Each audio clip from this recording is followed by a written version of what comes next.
todos debemos saber que el nombre de Jesús, por sí solo, es un evangelio adecuado. Y segurísimo que Pablo conocía el significado de ese título. Él sabía griego, él conocía hebreo, y sabemos que el nombre Jesús está compuesto de hebreo y griego, y que significa Jehová el Salvador. Bienvenidos al Estudio Vida de la Biblia con Witness Lee. Esperamos que este Estudio Vida los introduzca en un disfrute más profundo de las Escrituras y de nuestro querido y precioso Señor Jesús. Visítenos en nuestra página de internet radiolsm.com y allí podrán escuchar gratuitamente todos los programas radiales del Estudio Vida. Una de las historias más sobresalientes del Nuevo Testamento es la conversión de Pablo, quien fue Saulo de Tarso, el temible perseguidor de los cristianos. El libro de Hechos nos presenta los detalles de cómo el Señor ganó a este aguerrido opositor, lo cual es una de las historias más inspiradoras en toda la Biblia. En el Estudio Vida de hoy, presentado por Living Stream Ministry, veremos esto y mucho más. Y en esta ocasión nos acompaña Jorge Farías para darnos sus comentarios. Saludos, Jorge.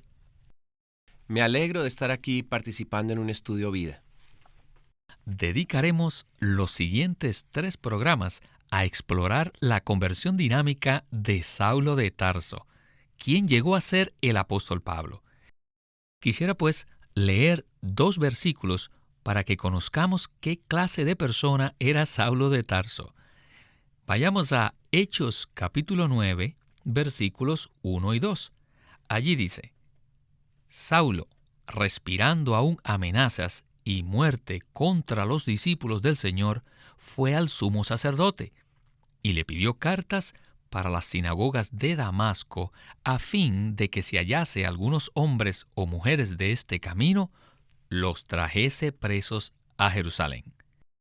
¿Quién era este Saulo que respiraba amenazas y muerte contra los discípulos del Señor? ¿Nos podría usted decir? Saulo de Tarso era una persona notable, pues tenía una capacitación, actitud, función, posición y habilidad excepcionales. Aunque tenía un concepto muy elevado de sí mismo, en verdad destacaba. Es preciso señalar que raramente Dios realiza la labor de evangelización directamente. Desde que creó al linaje humano, Dios ha obrado por medio del hombre. Pero en el caso de Saulo, aparentemente ningún hombre fue usado para predicarle el evangelio, sino que el Señor mismo le predicó, apareciéndosele directamente del cielo. Y digo aparentemente, porque Hechos nos muestra que Pablo definitivamente presenció el martirio de Esteban, lo cual indica que hubo al menos un testigo de Cristo que ejerció cierta influencia en la conversión de Saulo. Saulo de Tarso era una persona notable. Fue educado como fariseo entre los judíos, era romano de nacimiento y además fue educado en la cultura griega. Todo esto muestra los diversos aspectos de su sólida capacitación. Su carácter decidido, su celo por la religión de sus antepasados, su educación, todo esto hizo de Saulo uno de los más temibles opositores de la iglesia primitiva. Por eso es importante conocer cabalmente de qué manera capturó el Señor a tal persona. El pasaje de Hechos que describe su conversión es muy iluminador, pues nos revela el mover de Cristo celestial para llevar a cabo su economía en la tierra. Por supuesto, el enemigo de Dios, Satanás, conocía de antemano lo que Dios planeaba hacer con este hombre, así que lo capturó primero y lo usó para que asolara a la iglesia. Hoy veremos cómo Saulo, un vaso escogido, es llamado, derrotado y cautivado directamente por el Señor. Hay varios aspectos claves de este pasaje que han pasado desapercibidos por muchos maestros de la Biblia y oro para que el mensaje de hoy abra nuestros ojos. Pues bien, con esto estamos listos para el Estudio Vida con Witness Lee. Adelante. Well, this is another wonderful portion of the word. Bueno, Esta es otra porción maravillosa de la palabra. In the previous chapter, we have seen a persecutor. En el capítulo anterior, vimos a un perseguidor de los cristianos, A young man, a very smart young un man. joven extremadamente inteligente y muy decidido. Según la historia, él estudió griego en la Universidad de Tarso. Él había nacido allí y creció en Tarso, y adquirió una educación griega. Y él mismo nos dice que estudió a los pies de Gamaliel, un gran maestro de la ley, un rabí, y que además recibió una educación religiosa hebraica. Sin duda, Pablo era muy erudito en los idiomas griego y hebreo, y no solo eso, sino también conocía ambas culturas y ambas religiones, como también conocía la política romana.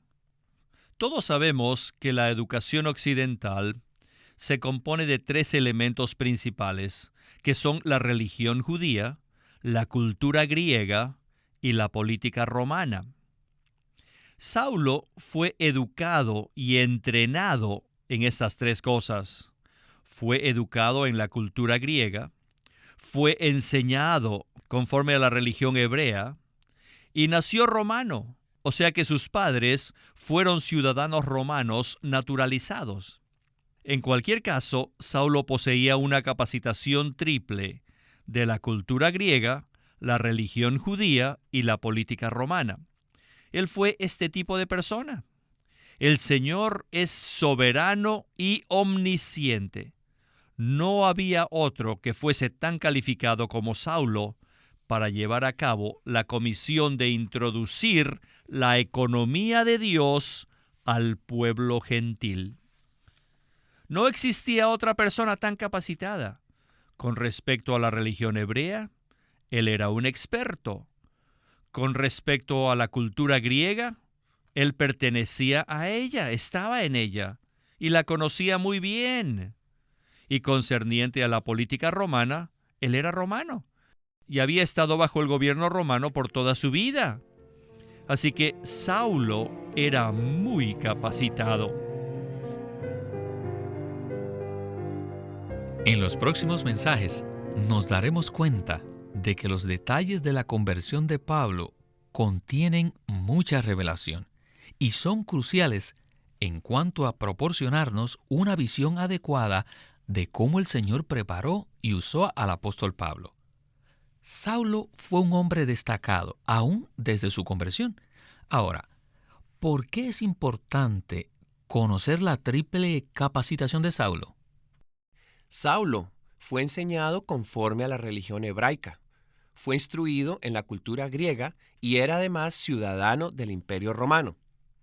En él vemos tres elementos importantes: la religión hebraica, la cultura griega y la política romana. Debido a esta triple capacitación, ningún otro hombre estaba tan capacitado como Saulo para presentar la economía neotestamentaria de Dios al mundo gentil. Esta sólida capacitación lo hizo un vaso idóneo para propagar el Evangelio de Cristo y edificar la iglesia. Podemos afirmar que conforme a las experiencias de Pablo previas al llamado del Señor, él era un vaso humano escogido por Dios. Es una lección maravillosa el poder ver que nuestro trasfondo, nuestra educación, nuestro adiestramiento, preparación y desarrollo humano, incluso previo a nuestra salvación, pueden ser útiles a Dios al pasar por muerte y entrar en resurrección. Antes de continuar con Witness Lee, permítame profundizar sobre una frase mencionada en los versículos que leímos al inicio. En Hechos 9:2 dice que Pablo tenía autoridad de arrestar a todos aquellos que eran de este camino. ¿Qué significa esta frase, de este camino? La expresión de este camino es una maravillosa descripción del pueblo de Dios. Es el camino que denota la plena salvación del Señor en la economía neotestamentaria de Dios. Es el camino en el cual Dios se imparte a los creyentes mediante la redención de Cristo y la unción del Espíritu Santo. Es el camino en el cual los creyentes participan de Dios y le disfrutan. Es el camino en el cual los creyentes adoran a Dios en su espíritu y en el cual son perseguidos al ser uno con Jesús. Es el camino en el cual los creyentes son introducidos en la iglesia y edificados en el cuerpo de Cristo para llevar el testimonio de Jesús. El Nuevo Testamento se refiere a este camino en varias ocasiones. Este camino incluye el camino de la verdad, el camino recto y el camino de la justicia mencionado en 2 de Pedro, capítulo 2, versículo 2, 15 y 21. El camino de la verdad se conforma a la realidad del contenido del Nuevo Testamento. Según sus varias virtudes, es designado con otros títulos tales como el camino de paz. Esto lo podemos ver en Lucas 1:79. El camino de salvación, que está en Hechos 16:17. El camino del Señor, en Hechos 18:25. El camino de Dios, en el 18:26. Y el camino, en el capítulo 19, versículo 9. Era calumniado como el camino de la secta, capítulo 24, versículo 14. Así que este término incluye muchos aspectos de nuestra experiencia. Amén. Muchas gracias por su explicación. Bueno, continuemos el estudio vida con Witness Lee para ver una de las revelaciones más significativas que está escondida en el Nuevo Testamento. Adelante. At the beginning, he was gained by Satan. Inicialmente, Saulo fue ganado por Satanás, quien también conocía su valor. Saulo era muy valioso, así que antes que el Señor hiciera algo con él, Satanás lo capturó y además le instigó a tomar el liderato en la persecución de los seguidores de Jesús. Cuando Esteban fue martirizado, probablemente muchos de los perseguidores desaparecieron, pero Saulo permaneció asolando la iglesia. Esta es la palabra empleada por Lucas, asolar, que significa desbastar, destruir, derribar. Eso fue exactamente lo que Pablo estaba haciendo en Jerusalén. Pero no le bastó eso, y recurrió al sumo sacerdote para ir a Damasco y tener la autoridad para perseguir a los judíos que estaban dispersos allí. Si ven el terreno geográfico donde está esto, verán que era Damasco y no Samaria la destinación más conveniente de los creyentes judíos en la dispersión. Y ellos llegaban a Damasco con un distintivo muy importante. Y este distintivo era que ellos invocaban el nombre de Jesús. Así que Saulo se propuso ir a perseguirlos hasta Damasco. ¿No creen ustedes que Pablo estaba contento de que le hubiesen dado la oportunidad de perseguir a los creyentes hasta Damasco y de poder arrestar a todos los que invocaban el nombre de Jesús y de meterlos en las cárceles de Jerusalén? Yo creo que el Señor Jesús estaba viendo a Pablo, como él, con toda pompa, con todo poderío, marchaba desde Jerusalén, y las Escrituras dicen, al llegar cerca de Damasco, probablemente en las afueras de la ciudad, Saulo estaba muy contento, tal vez hasta extasiado, de poder asolar a los cristianos. Pero repentinamente cayó a la tierra, y le rodeó un resplandor de luz del cielo, y oyó una voz que le decía, Saulo, Saulo, ¿por qué me persigues? Esto lo dejó anonadado. Primero vio una luz del cielo, y luego una voz de arriba, y uno que le mandaba. Y este que le mandaba lo llamaba por su nombre, diciéndole, Saulo, Saulo, ¿por qué me persigues? Muchos conocen los datos de la conversión de Pablo, de cómo fue salvo camino a Damasco, pero pocos conocen la revelación que Pablo recibió en esta ocasión. Jesús le dijo a Saulo, Saulo, ¿por qué me persigues? Aquí le tengo otra pregunta. ¿A qué se refiere ese complemento me?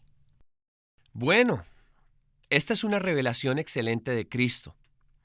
Cuando el Señor le dijo a Saulo, ¿por qué me persigues?, eso fue para Saulo una verdadera sorpresa.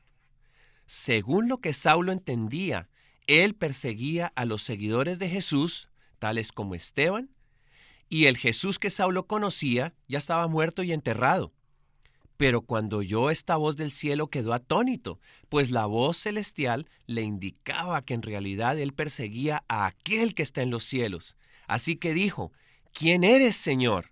Y el Señor le dijo, yo soy Jesús a quien tú persigues. Hay una maravillosa revelación contenida en esta palabra me, de la frase ¿por qué me persigues? Saulo pensaba que perseguía a Esteban y a los otros seguidores de Jesús, pero ahora la voz del cielo le dice ¿por qué me persigues? El complemento me indica una entidad corporativa que incluye a Jesús el Señor y a todos sus creyentes. Este me es el Jesús corporativo. Jesús no es solo la cabeza, sino también es el cuerpo. Saulo perseguía a los miembros del cuerpo en la tierra, pero aquel que estaba en el cielo dijo, ¿por qué me persigues? El complemento me representa la cabeza que está en el cielo y también su cuerpo que está en la tierra. Así Pablo empezó a ver que el Señor Jesús y sus creyentes son una maravillosa persona corporativa, y esta revelación caracterizó a todas sus 14 epístolas. Esa revelación es Cristo y la iglesia, la cabeza y el cuerpo. Después de haber escuchado esta palabra, quisiera animar a todos los radioescuchas a que regresemos a los pasajes que hablan sobre el cuerpo de Cristo y las leamos nuevamente con un espíritu abierto de oración a fin de recibir la misma revelación que Pablo vio, que no es otra que Cristo y la iglesia. ¿Qué cree de esto? Si lo vemos, nos daremos cuenta de que tocar a un miembro del cuerpo de Cristo es tocar a Cristo. Pablo recibió la revelación y la experimentó. Por eso dijo, no fui desobediente a la visión celestial. Cierto. Muy bien. Pasemos ahora a la conclusión del estudio vida de hoy. Adelante con Witness Lee. Saulo pensó que perseguía a los seguidores de Jesús, los cuales estaban en la tierra. Y ahora esta voz vino del cielo y le dijo que él lo estaba persiguiendo a él, lo que fue una gran conmoción y también una sorpresa para Saulo. Imagínense, una voz celestial, una luz celestial, una manera celestial y alguien celestial. Y Saulo exclamó, Señor, ¿quién eres? Sin conocer al Señor lo llamó Señor. Señor, ¿quién eres? Y la respuesta fue, yo soy Jesús, a quien tú persigues. Saulo pudiera haber dicho, pero yo nunca te he perseguido. Yo perseguí a muchos seguidores de Jesús, pero nunca a Jesús. Jesús está enterrado, Él está en la tumba. Pero ahora Jesús se le aparece en el cielo. Lucas no nos dice más al respecto, tan solo eso. Pero debemos saber que eso fue un evangelio adecuado y suficiente, y que fue predicado directamente por el Señor Jesús a Saulo. Él oyó el evangelio. Ustedes tal vez me digan, hermano Lee, ¿cómo puede llamarle esto un evangelio? La voz no mencionó nada de la redención, ni de crucifixión, ni habló de la cruz, o el derramamiento de la sangre, ni de la sangre redentora, o de la resurrección. La voz no dijo nada sobre esto. Pero el que habló desde los cielos admitió que era Jesús y le habló a Saulo, un enemigo, un antagonista de él. Todos debemos saber que el nombre de Jesús por sí solo es un evangelio adecuado. Y segurísimo que Pablo conocía el significado de ese título. Él sabía griego, él conocía hebreo. Y sabemos que el nombre Jesús está compuesto de hebreo y griego, y que significa Jehová el Salvador. ¿Acaso no es esto el Evangelio? Si nosotros conocemos el significado de este título de Jesús, ¿no creen que Pablo también lo conocía? Ciertamente que sí. Ciertamente que Pablo también lo sabía. Todos los maestros judíos conocían el significado del título divino Jehová. Y notaron que después de esto, Pablo no pudo ver nada por 3 días. El Señor lo hizo esto. El Señor le cegó y le cerró su mente inteligente y brillante. Pablo aprendió mucho. Él sabía hebreo, griego, conocía la política romana y toda la cultura occidental, pero ahora el Señor le cerró sus ojos para que solo pensase en Jesús y en el significado de Jesús. Saulo fue salvo por el Señor Jesús directamente. Pero en los siguientes versículos, del 10 al 19, vemos que la conversión de Saulo fue confirmada por Ananías. ¿Cuál era la relación por la cual Saulo necesitó la ayuda de este pequeño miembro del cuerpo? ¿Nos podría usted abundar de esto? Porque me parece que aquí hay algo de mucho significado. El Señor envió a Ananías, un miembro del cuerpo, a Saulo, para que éste fuera identificado con el cuerpo de Cristo.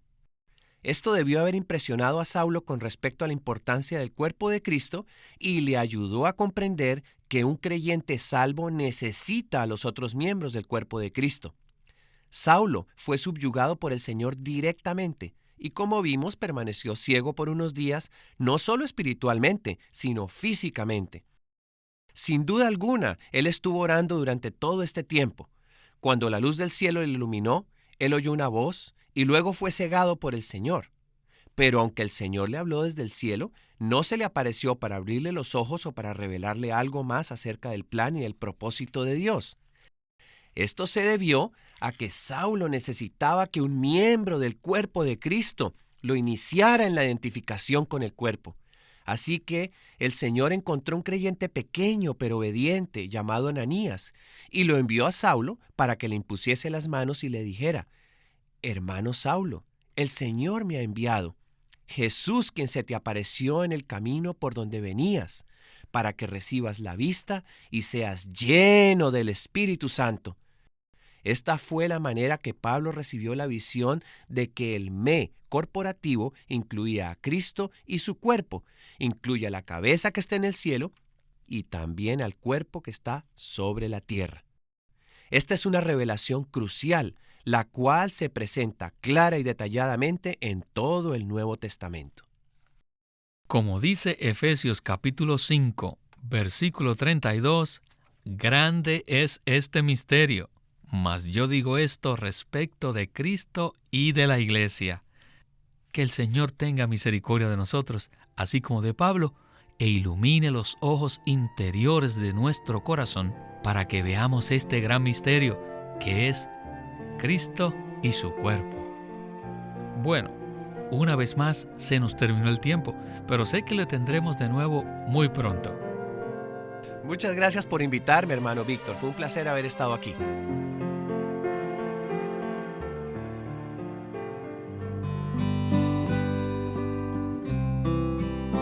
Queremos presentarles un nuevo libro titulado El conocimiento de la vida por Witness Lee, en donde describe que la intención y el deseo de Dios es ganar una expresión corporativa en el hombre que lleve la imagen de Dios, manifieste su gloria y posea su autoridad para destruir a su enemigo. Pero muy pocos creyentes se dan cuenta de que esto puede ser obtenido solamente por medio de la vida de Dios. Y aún menos han tocado el asunto de conocer y experimentar la vida divina que está disponible a nosotros por medio de la muerte y la resurrección de Cristo. Aunque hay muchos creyentes que buscan al Señor, muy pocos han encontrado el camino de la vida. En vez de esto, muchos la han confundido con celo, conocimiento, poder o dones. En el libro El conocimiento de la vida, Witness Lee nos ilumina el camino que lleva a la vida, comenzando con la regeneración, y que nos guía a avanzar y a conocer y a vivir según el sentido interno de la vida. El conocimiento de la vida nos provee con un fundamento excelente para la experiencia genuina de Cristo. Acuérdense, el libro se titula El conocimiento de la vida, por Witness Lee. Witness Lee nació en 1905 y fue criado en una familia cristiana. A la edad de 19 años fue completamente capturado para Cristo, a quien se entregó incondicionalmente para predicar el Evangelio el resto de su vida. En 1962, el hermano Lee recibió la carga de ir al occidente y fue y se estableció en California. Durante sus 35 años de servicio en los Estados Unidos, ministró en reuniones semanales, conferencias, entrenamientos, dio miles de mensajes y publicó más de 400 libros, los cuales se han traducido a más de 14 idiomas. Su última conferencia, antes de fallecer, fue en febrero de 1997 a la edad de 91 años. Él nos ha dejado una presentación prolífica de la verdad en la Biblia, y su obra principal, el Estudio Vida de la Biblia, tiene más de 25,000 páginas de comentarios de todos los libros de la Biblia, desde el punto de vista del disfrute de Dios que los creyentes deben tener y de la experiencia de la vida divina en Cristo por medio del Espíritu Santo.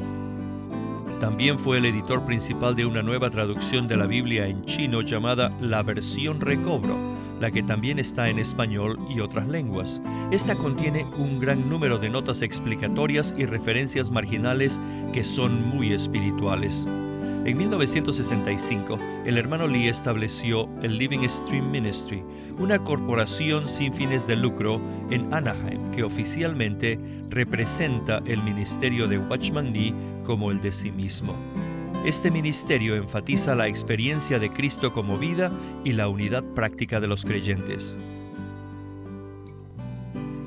El Estudio Vida de la Biblia es una producción de Living Stream Ministry que presenta el ministerio de Watchman Nee y Witness Lee. Queremos animarlos a que visiten nuestra página de internet libroslsm.com. Allí encontrarán los libros impresos del ministerio de Watchman Nee y Witness Lee, la Santa Biblia versión recobro con sus notas explicativas, y también encontrarán folletos, himnos, varias publicaciones periódicas y libros en formato electrónico. Por favor, visite nuestra página de internet libroslsm.com.